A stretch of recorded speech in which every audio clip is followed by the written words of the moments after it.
ஸ்ரீ சௌந்தரலஹரி ஸ்லோகம் 19. இந்த 19வது ஸ்லோகத்தை படித்தால் பயம் நீங்கி பெண்களை ஆகர்ஷிக்க, தம்பதிகளின் உறவு நீடிக்க. இந்த ஸ்லோகத்தையும் இந்த ஸ்லோகத்தில் உள்ள பதத்தையும் இப்பொழுது விளக்கமாக பார்க்கலாம். முகம் பிந்தும் கிருத்வா குச்சயுகம் அதஸ்தஸ்ய தததஹ ஹரார்த்தம் ध्यायेद्यो हरमहिषिते मन्मथकलां ससद्य संक्षोभं नयति वनिता इद्यति लघु त्रिलोकीमभ्याशु भ्रमयति रविन्दु स्तनयुगाम्. காமகலா தியானம். ஹரமகிஷி பரமசிவனின் பட்ட மகிஷியே. பிந்தும் ஸ்ரீசக்கர மத்தியில் உள்ள பிந்துவை.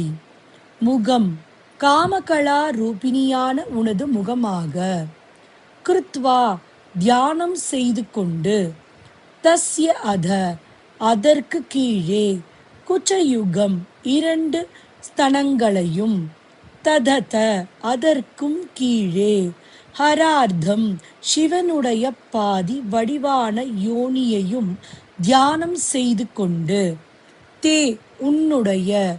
மன்மத கலாம் காமகலையாகிய க்ளீம் பீஜத்தை. யஹ யவன். தியாயேத் அவ்வவங்களில் தியானம் செய்கிறானோ. சஹ அவன். சத்ய உடனே.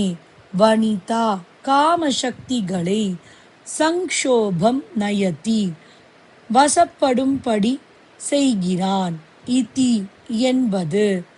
அத்திலகு மிகவும் எளிது. ரவிந்து ஸ்தனயுகாம் சூரிய சந்திரர்களையே ஸ்தனங்களாக கொண்டுள்ள. திரிலோகீம் அபி மூவுலக வடிவமான மடந்தையையும் கூட. ஆஷு விரைவில். பிரமயதி மயங்க செய்வான். இந்த ஸ்லோகமும் ஸ்திரீ வஷ்யகரம் என்று சொல்லப்படும் 18வது ஸ்லோகத்தின் குறிப்பு இங்கும் பொருந்தும்.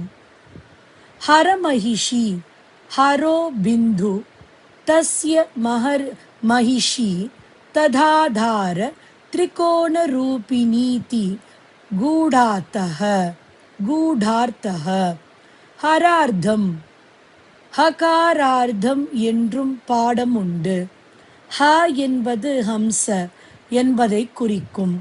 இதில் பாதி உயிரெழுத்துக்கள் அகம் இல் உள்ள அம், ச வில் உள்ள ஆ ஆகையால் அது 3 பிந்துக்களை குறிக்கும். அது மன்மத கலை. க்ளீம் என்று பீஜத்தில் உயிரெழுத்து இ, அதுவும் 3 பிந்துக்களால் ஆகியது. மேலுள்ள பிந்து சந்திரன், கீழுள்ளவை சூரியனும் அக்னியும். தேவி புஜங்கத்தில் 2 ஸ்லோகமும் ஸ்ரீ சௌந்தரலஹரியில் 19வது ஸ்லோகத்துக்கும் ஒரு சம்பந்தம் உள்ளது. அதை இப்பொழுது பார்க்கலாம்.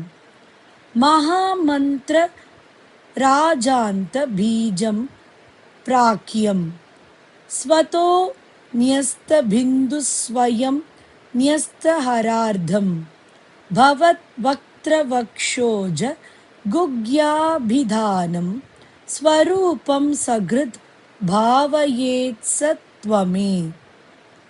ததான்யே விகல்பேஷு நிர்விண்ண சித்தாஹ ததேகம் சமாதாய பிந்துத்ரயம் தே பிராணந்த சந்தான சிந்தௌ நிமக்னாஹ புனர்கர்ப்ப ரந்திரம் ந பஷ்யந்தி திராஹ.